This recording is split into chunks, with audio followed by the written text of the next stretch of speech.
My name is Violet Henderson. I'm 36 years old, and in the moment I stood in front of the small church on the outskirts of Charleston where my mother's funeral was taking place, I felt every breath grow heavier. The old porch, the stained window frames, and the faint scent of incense drifting in the breeze only made the fear rising inside me stronger. In just a few more minutes, I would have to face the person I'd tried to forget for 6 years, my sister, Emily. 6 years. Long enough for everything to change, but not long enough to erase the painful memory of the last night I trusted her. That night, I believed I was the happiest woman in the world, getting ready to marry Alex Carter, a young businessman famous in real estate, with an estimated fortune of several tens of millions of dollars. But just 3 weeks before the wedding, Alex and Emily disappeared, like they had vanished from my life. They left no explanation, only unanswered calls and ignored emails. The next day, the only message I received was a cold text from Emily. "I'm sorry, but I love Alex." I fell apart, not because of the expensive wedding dress left unused, nor the lavish ceremony meticulously planned, but because the two people I trusted most had stabbed me in the back so cruelly. Emily didn't just steal my fiancé. She stole the trust I had in my own family. My mother, Margaret Henderson, was the only one who stood by me during those dark days. She used to say, "No matter what happens, you must hold your head high. Don't let the pain drag you down." Her voice still echoed in my mind, bringing tears to my eyes when I looked at her portrait next to the white casket covered in daisies. She passed away after 4 months battling liver cancer, slipping away peacefully in her sleep, leaving Emily and me with wounds that hadn't yet healed. While she was alive, Mom always hoped my sister and I would reconcile. But I didn't have the courage to face Emily. Over the past 6 years, I moved to New York, pouring everything into my career as a creative director at a media company. I told myself I was fine, but deep inside, resentment still smoldered. Everything I knew about Emily came from the photos I forced myself to scroll past quickly on social media.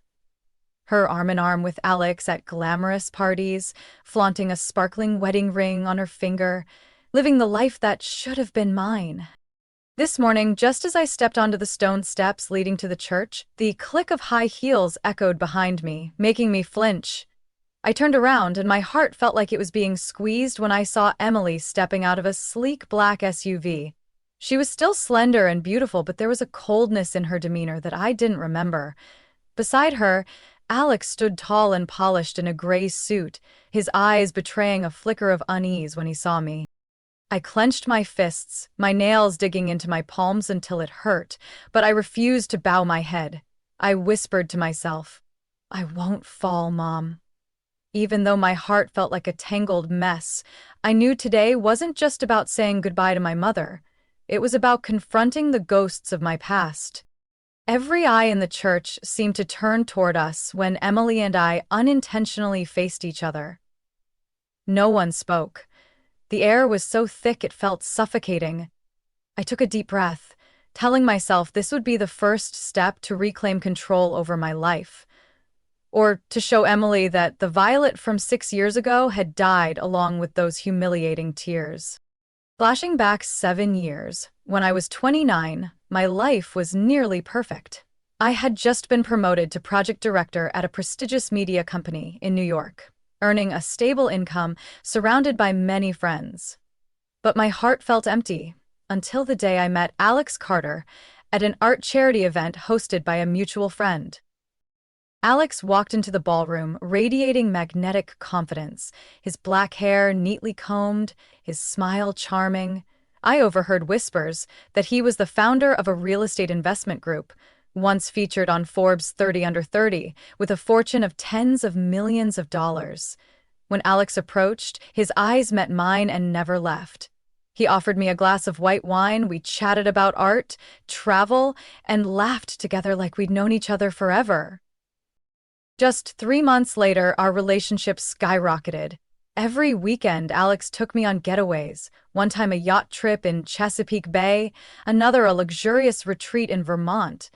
He always knew how to make me feel loved, Little gifts, goodnight texts, surprise video calls just to see me smile. One early spring night, on the balcony of a luxury hotel's 50th floor, Alex knelt down, opening a navy velvet box that sparkled under the city lights.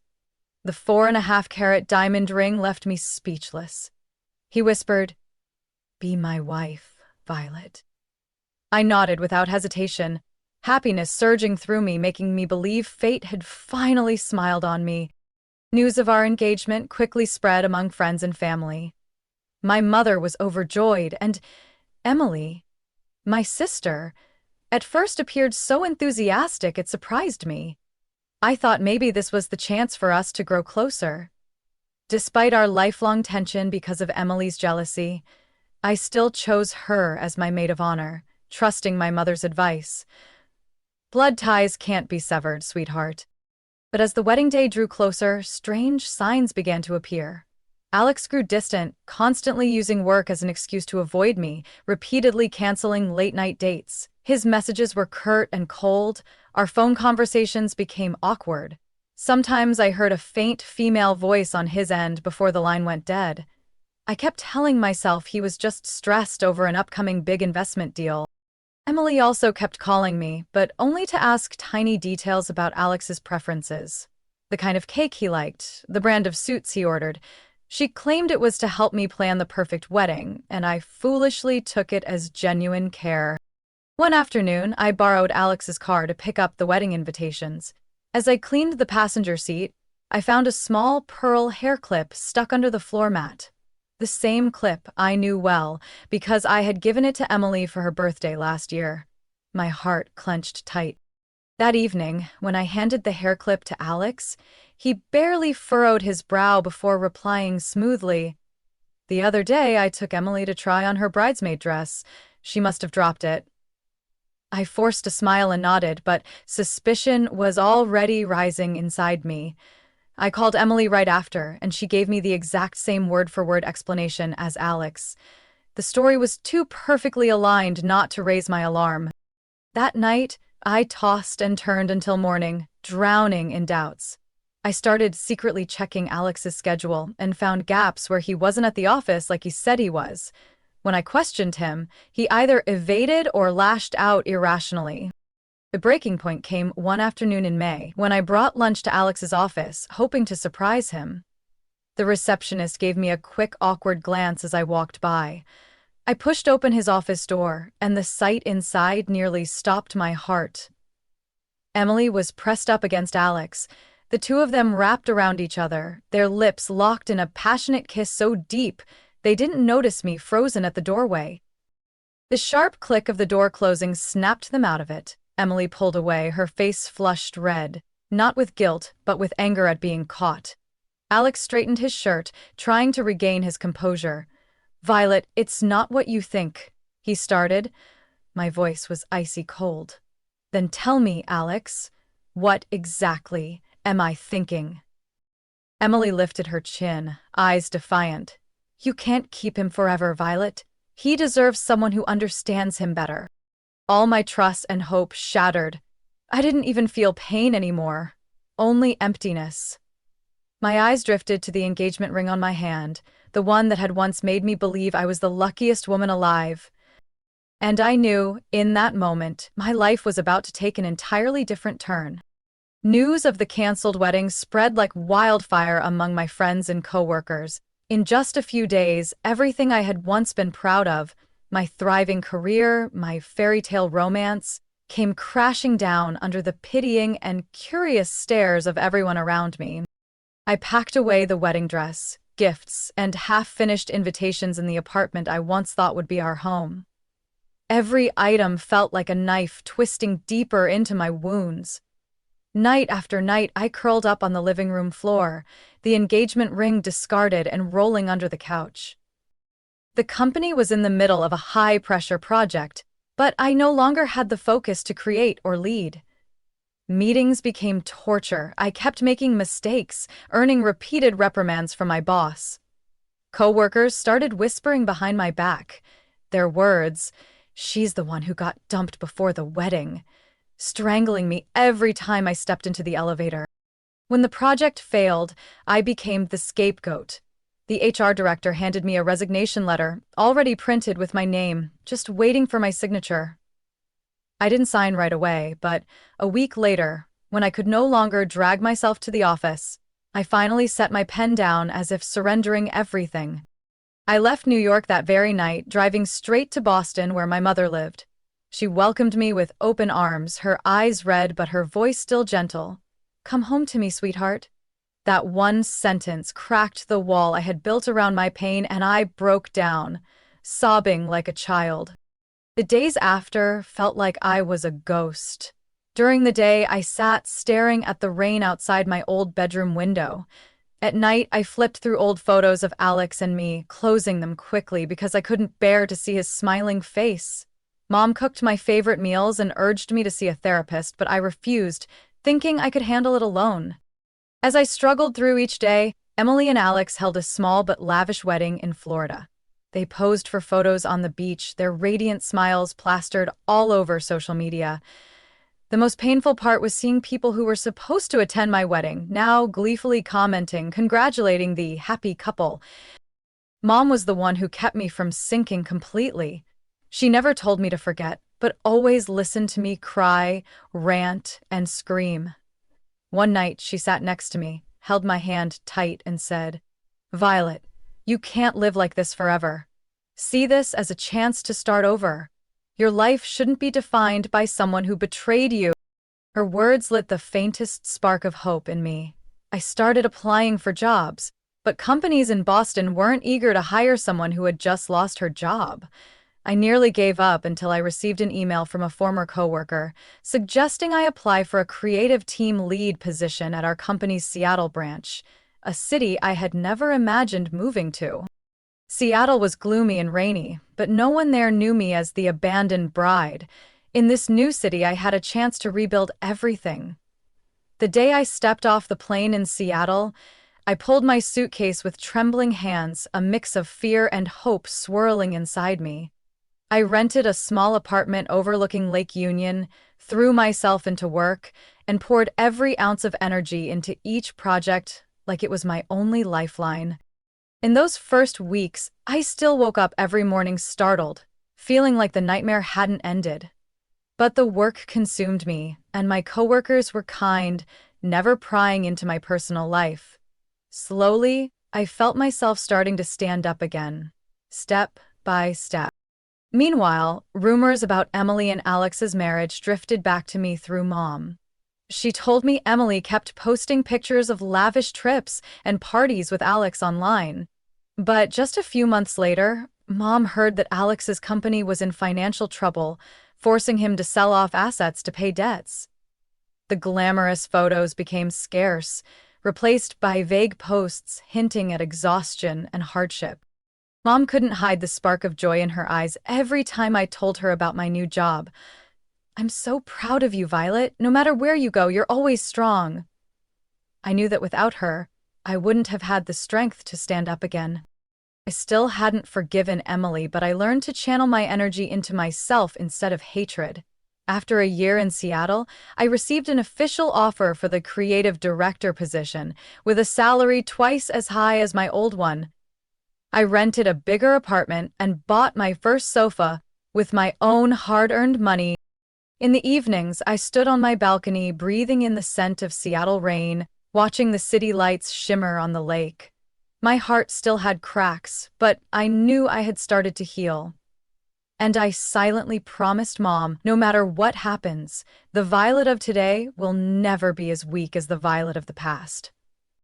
Nearly 2 years after leaving New York, I had grown accustomed to the rhythm of life in Seattle. Work was stable and my days were free from messages that reopened old wounds. I thought my heart would stay closed forever until one autumn afternoon, when my company sent me to a national creative conference in Chicago. The hall was packed that day, crystal chandeliers reflecting a sparkling glow across the grand lobby. I was making my way to my company's display table when I suddenly heard a warm, deep male voice behind me. "Excuse me, you dropped this notebook." I turned around and found myself looking into the deep blue eyes of a man in a simple navy suit, his face bright, his gaze sincere. He introduced himself. I'm Daniel Harris, director of a startup investment fund from Denver. We started chatting, initially just about creative market trends, but soon I realized I had laughed more than I had in the past year combined. He didn't brag or try to flirt, he simply listened whenever I shared. That evening, I planned to return to my hotel early, but Daniel invited me to a networking event he was hosting. The rooftop bar overlooked the dazzling lights of Chicago. We talked for 3 hours about everything from favorite books and travel adventures to how Daniel had been betrayed in a 5-year relationship. I didn't hide my past. When I told him about Emily and Alex, Daniel's eyes showed no pity, only deep empathy. After the conference, I returned to Seattle. But soon, Daniel started emailing me, then calling, and eventually booking a flight to Seattle just to take you out to a proper dinner. We maintained our 2,000-mile distance with late-night video calls, shared online breakfasts, and small gifts he sent to my office. A book I had mentioned in passing. A mug printed with Lake Union. A month later, he invited me to Denver for the weekend. My heart hesitated, afraid of being hurt again. But Mom encouraged me, sometimes you have to give yourself a chance. I took a late Friday flight. Daniel picked me up at the airport with no flowers or gifts, just a warm hug that melted all my fears. We spent Saturday exploring old streets, sipping coffee in a cozy cafe. That night, sitting by the fireplace watching the snow fall, Daniel held my hand and softly said, "Violet, you don't have to answer now. But I hope one day you can believe in love again. With me." His words felt like a fire, warming the lingering wounds in my heart. We decided to officially date, taking turns flying between Seattle and Denver. Daniel never rushed me, respecting my silences, understanding when I needed space to face old nightmares. The one time I panicked at seeing a message from Emily pop up on my phone, Daniel just gently squeezed my hand, asking nothing, forcing nothing. 2 years passed in a blur. Daniel suggested moving to Seattle so we could be together more. He said, "Home isn't a place, it's being with the one you love." I agreed. We rented a penthouse apartment near Lake Union, waking up together to make breakfast, sharing little stories from our day each night. One spring evening, as we were cleaning up after dinner, Daniel suddenly knelt by the kitchen table, pulling out a ring with a deep ocean blue sapphire, his eyes shining. "Violet, you are the best thing that's ever happened to me. Will you marry me?" I burst into tears, not from fear like before, but because I knew this time I wasn't falling for a man who wanted to control me, but for a true partner. Our wedding was intimate and warm at a historic church in Seattle, with just around 30 guests, close friends and my mother. Daniel prepared everything perfectly, from my favorite bouquet to a band playing Mom's favorite song. In his vows, he looked at me like I was the only person in the world. "I promise to always be the place you can come home to, where you can be yourself." When I turned to Mom after the ceremony, she wiped away tears and smiled happily. I knew she had been waiting for this moment through all the years I was lost. We began our new life with quiet, unconditional love. Every morning, when Daniel handed me a cup of hot tea, I silently thanked the heartbreak that had led me here. To a love that wasn't a battle for control, but one of kindness, respect, and sharing. Our married life was peaceful for almost 3 years until devastating news struck. My mother, who had always been my rock, was diagnosed with late-stage pancreatic cancer. The bad news came on an early winter afternoon when I had just returned home from the office and saw Mom's name flashing on my phone screen, her voice so weak I had to press the phone close to hear. "Violet, I need to talk to you." Just one day later, I flew straight to Boston. Seeing Mom in the hospital, I barely recognized the strong woman who had guided me through so many dark nights. She was frail, her skin pale, eyes sunken yet still soft with love when she saw me walk in. I took her hand, choking back tears. "Don't worry, Mom. I'm here with you." Even though the doctors tried their best, Mom's illness progressed faster than expected. In her final weeks, I took a leave from work and stayed in Boston to care for her. Daniel flew in often, taking turns watching over Mom so I could get some rest. During those long nights, Mom and I talked about everything: childhood memories, the dreams she never got to fulfill, even the pain I had endured. One evening, she gently squeezed my hand, her breath thin. "Violet, I have one last wish. You and Emily, don't keep hating each other forever. Try to forgive, at least for your own sake." That plea felt like a knife twisting into the hatred I had carefully hidden for years. I couldn't promise her. I only cried in silence. Mom passed away on a misty night at the end of January, taking her last breath. As I read aloud the letters Dad had written her when they were young, I kissed her forehead, feeling the warmth fade. Daniel was by my side, holding me as I nearly collapsed.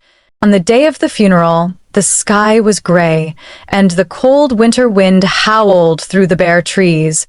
Daniel and I arrived at the funeral home early to help Dad prepare. In the hall, Mom's portrait sat among pure white floral wreaths, her face still gentle as always, making my heart ache. As guests arrived, I nodded gratefully to each person. When whispers started spreading through the room, I turned around and froze. Emily had appeared, arm in arm with Alex, the man who had once been my greatest nightmare. They walked in confidently, as if the past had never happened. Emily wore an elegant black dress. Alex adjusted his tie, his eyes scanning the room before landing on me. In that moment, years of suppressed pain surged up, and I had to clutch Daniel's hand to keep myself standing. Emily stepped forward, her voice trembling. I'm so sorry for your loss," I replied with a cold nod. Alex only gave a small bow, his eyes avoiding mine. Daniel moved beside me, placing his hand on my shoulder, his gaze sweeping over Alex. An odd silence fell over us. The tension thickened when I saw Alex recognize Daniel. His expression changed instantly, lips pressed tight. He hissed through his teeth, "Paris, is that you?" Daniel didn't smile, replying firmly, "Alex Carter? What a coincidence seeing you here." I stared at Daniel in shock. He squeezed my hand gently to reassure me, then leaned close to explain quietly, "Alex and I were rivals in a major investment deal. His failure back then cost him nearly everything." His calm yet cutting words turned Alex's face pale. Emily glanced at her husband in confusion, her lips parting as if to ask but unable to voice the words. The ceremony began. I tried to focus on the prayers for Mom, but Emily and Alex's presence felt like a needle pricking an old wound I thought had healed. Dad noticed too. He sat silently, his thin, trembling hands clutching a handkerchief. When it was my turn to give the eulogy, I stepped up, my voice shaky but determined. "My mother, Margaret Henderson, taught me that love and forgiveness are stronger than hatred." I glanced at Emily, catching her tear-filled eyes. She always wished for my sister and me to find our way back to each other, because family matters more than any wound. After I returned to my seat, Emily rose slowly, walking to the podium. Her shoulders quivered, her voice breaking. "Mom was the only one who never gave up on me, even when I did unforgivable things. I'm so sorry, Mom, and I'm sorry, Violet." A soft roll of thunder echoed outside, as if Mom herself had given a sign. The room fell silent, broken only by Emily's ragged sobs. I turned to Daniel, who gave a small nod, encouraging me. I stood up and placed my hand on my sister's shoulder. Feeling her small frame, once so distant, softened something in my heart, but deep down, I still wasn't ready to let go completely. Mom's funeral ended, leaving a heavy quiet in the old family home. Dad retreated to his room, exhausted and silent, as guests slowly filed out. Daniel had to fly back to Seattle early the next morning for an important meeting, but before he left, he held me tightly. I know you can do this, Violet. Don't let the past keep holding you back. That afternoon, as I was arranging the sympathy bouquets, the doorbell rang. I opened the door to find Emily standing on the porch, wrapped in a cream sweater, her face pale. Her eyes were full of hesitation, clutching a paper coffee cup like it was the only thing keeping her grounded. I crossed my arms, keeping my voice steady. "What do you need, Emily?" She hesitated, lips trembling. Can I come in and talk?" I nodded, motioning to the sofa in the living room. Emily sat down, glancing around the space that had once been our family's home, where Mom used to knit by the window. Silence stretched so long I could hear the clock ticking. Finally, Emily spoke, her voice choking. "Violet, I know saying sorry now might be too late, but I can't pretend anymore. My marriage has been a horrible mistake." I said nothing, my hands clenched tightly as old wounds were torn open again. Emily took a deep breath and continued. "Alex changed right after we married. He started controlling every expense, making me report every purchase, even putting a tracker on my phone. When I resisted, he'd get furious and smash things." My eyes narrowed in disbelief. Emily lowered her head, her voice hoarse. "His company's been failing. Turns out, even back in New York, Alex was drowning in debt. He was counting on new investments to save the business, but every deal fell through. I kept up a perfect image on social media, but the truth, it was all a lie." I sat there, stunned, remembering the lavish photos Emily used to post. Luxurious vacations, sparkling parties. They were just a facade hiding a crumbling reality. Emily looked up, tears streaming down her cheeks. "I was too ashamed to admit it to you, afraid you'd laugh at me." "You think I still care about laughing at you?" I blurted out, instantly regretting the bitterness in my voice. Emily flinched, swallowing a sob. I sighed deeply, torn between anger, pity, and sheer exhaustion. Emily lightly placed her hand on the table, her voice barely above a whisper. "I've hired a lawyer. I can't take it anymore. Alex is threatening to ruin my reputation if I leave, but I don't care. I just want to be free, to start over." I leaned back in my chair, torn inside. Part of me wanted to scream, "You deserve every bit of this." But another part saw a completely drained sister sitting in front of me, her eyes brimming with tears like when we were little and she fell off her bike. "Do you still love him?" I asked softly. Emily shook her head, tears streaming down. "No. All I feel is fear and disgust. I once thought I had beaten you, but I was wrong. Everything I had was just an illusion.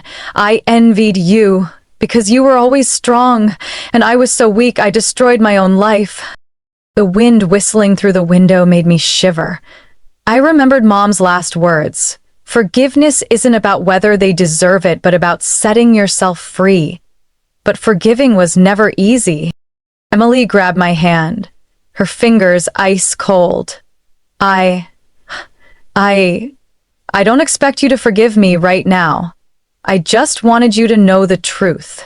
I was wrong, and I'm so sorry."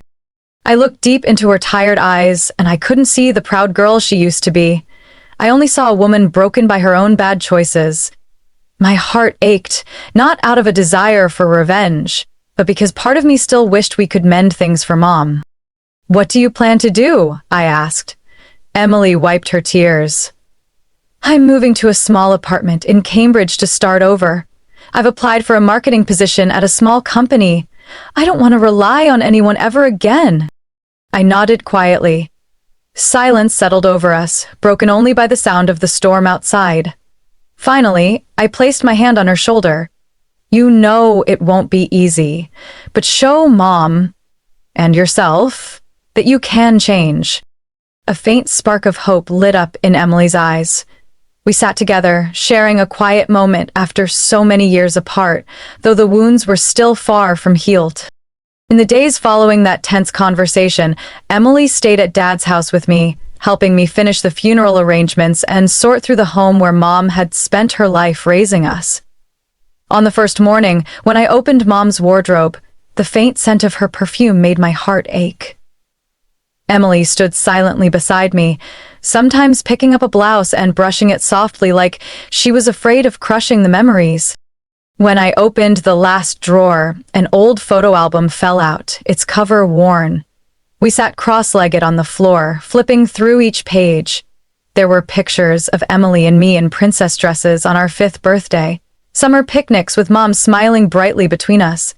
Emily let out a soft laugh at a photo of us smearing birthday cake on each other's faces, her voice trembling. I remember how Mom always made apple pie we'd fight over. I didn't reply, just nodded, but deep down, the icy wall between us began to crack. We divided up the boxes of old letters, Mom's clothes, and other things she'd treasured for decades. When we found the wooden box where Mom kept Dad's old love letters, we sat reading them together, tears falling freely, not out of bitterness, but sorrow. That night, we made tea and sat in the living room listening to the wind howl outside, reminiscing about how Mom used to make hot cocoa for us on cold winter nights. I realized that, despite all the pain, our childhood memories were still a fragile thread connecting us. Though doubts lingered, a small warmth flickered between us, like a ray of sunlight breaking through fog. Once things in Boston settled down, I decided it was time to return to Seattle. Before I boarded my flight, Emily and I hugged for the first time in years. Though brief, the hug carried our shared grief, regret, and a glimmer of hope. "Thank you for giving me a chance," Emily whispered. "Prove you deserve it," I replied, squeezing her shoulder once before stepping through security. Back in Seattle, Daniel was waiting at the airport. He held me for a long time, as if trying to wash away all the recent pain. I returned to work with new determination, but the biggest surprise came one spring morning when I sensed something different in my body. At a doctor's visit, I held the ultrasound results with shaking hands. I was pregnant. A miracle after 3 years of trying, of medications, hormone injections, disappointment, and hope. Daniel was overwhelmed when I told him, lifting me up in our living room, his eyes shining like a child unwrapping a long-awaited gift. "We're going to be parents, Violet," he whispered in my ear, making me sob uncontrollably. We prepared for our baby with so much excitement, painting the nursery a soft mint green, buying a small wooden crib. At night, Daniel would place his hand on my belly, telling bedtime stories to our child, while I smiled, silently thinking, "Mom, I'm keeping my promise to live a happy life." Meanwhile, Emily sent me her first email since I left Boston. She shared that she had officially filed for divorce and moved into a small apartment in Cambridge. She'd landed a marketing job at a startup. The salary wasn't high, but it was enough. She wrote, "I want to live on my own terms now, without hiding behind a fake veneer of wealth. I'm starting over, this time without lies." Though I didn't reply right away, I read her email over and over, feeling a weight lift off my chest. I knew forgiveness would be a long journey, but both of us had taken the first steps. One June afternoon, I stood on the balcony, my hand resting on my growing belly, watching the fiery sunset light up the lake. Daniel wrapped his arms around me from behind and whispered, "I know your mom is smiling somewhere, seeing you like this." I nodded gently, feeling a sense of peace surround me. In that moment, I realized that every loss and pain had led me exactly where I was meant to be, beside a man who cherished me, preparing to welcome a child born of true love, and with a chance to heal things with my own flesh and blood. Time passed unbelievably fast. Just a few months after finding out I was pregnant, I was already adjusting to sleepless nights, little kicks in my belly whenever the baby moved, and mornings when Daniel patiently made porridge while I battled nausea. I once thought happiness was a luxury reserved for others, but now, sitting in our sunlit Seattle kitchen, I understood that happiness is woven from the simplest moments. Loving gazes, hands holding each other, and laughter echoing through a warm home. One early morning, I woke up and rested my hand on my belly, feeling the tiny but strong heartbeat growing inside me. I suddenly realized that everything that once nearly broke me, the betrayal, the loss, the loneliness, had been the catalyst bringing me to this moment. I remembered the night I found Alex and Emily together, the days wandering in despair in New York, the nights crying alone in Boston, and the numbness of closing the door to my old apartment. Without that pain, I wouldn't have found the courage to leave the place that hurt me, and I would never have met Daniel, the man who showed me I deserved to be truly loved. Though the scars in my heart remain, I've learned to see them as part of my journey. I no longer hate the past because it taught me the value of resilience and to appreciate the things that seem ordinary. Emily still sends me messages sometimes, telling me about her job and her new life. Those messages are no longer bragging, but honest shares, like the joy of cooking a good meal for herself or the fear before a job interview. We still can't call each other sisters like we once did, but I can feel her effort to change in every word she writes. And I feel lighter inside, knowing that somewhere Mom must be smiling as she sees us trying to mend what was broken. When I entered my 7th month of pregnancy, Daniel took me to the park by Lake Union. We sat together on a wooden bench, watching the fiery sunset reflected on the water. He whispered, "You know, if you hadn't been brave enough to leave New York, I'd probably still be lost in endless cold negotiations, never finding the one who made me want to stop." I smiled, resting my head on his shoulder. I once thought my life ended the day I was betrayed, but it turned out that moment I thought was the end actually opened the path that led me to you, to our little family. A gentle evening breeze carried the scent of fresh grass and the distant sounds of children playing. I placed my hand on my belly and softly whispered to our baby, "My love, I hope you'll understand that there are pains in life we can't avoid, but what matters most is learning to get back up, believe in yourself, and trust those who deserve it." I realized Mom had been right. Forgiveness isn't about setting others free. It's about freeing yourself. It's not weakness. It's the first step to real strength. I used to hate myself for trusting the wrong people, blaming fate for the misery I'd been through. But now I know, without those trials, I would never have found true happiness. Sometimes, what feels like the worst ending is actually the beginning of a more beautiful journey. As night fell, Daniel and I returned to our cozy apartment filled with laughter. I paused in front of the mirror, looking at the reflection of a woman who once fell apart, but has now learned to love herself. I promised I would teach our child that life is unfair, but how we face hardship defines who we are. Through my own story, I've realized that pain and betrayal can drag us to the bottom, but how we rise determines our worth. Forgiveness isn't weakness. It's the first step to freeing ourselves from the past and finding true happiness. No matter how big the loss, I believe I deserve love and can build a better life from the very pieces of what once broke me. I want to share my story with anyone feeling lost. Never think pain will destroy you forever. Let it launch you toward finding yourself, kind people, and a life you can be proud of. And if you've read this far, believe me, happiness doesn't abandon anyone. Sometimes it just takes you on a long detour, through tears. So when you find it, you'll cherish it more than anyone else ever could. What do you think about my story and my journey to rediscover happiness? Please share your thoughts about me or any story you'd like. Don't forget to follow this channel so you won't miss more heartfelt and emotional family stories.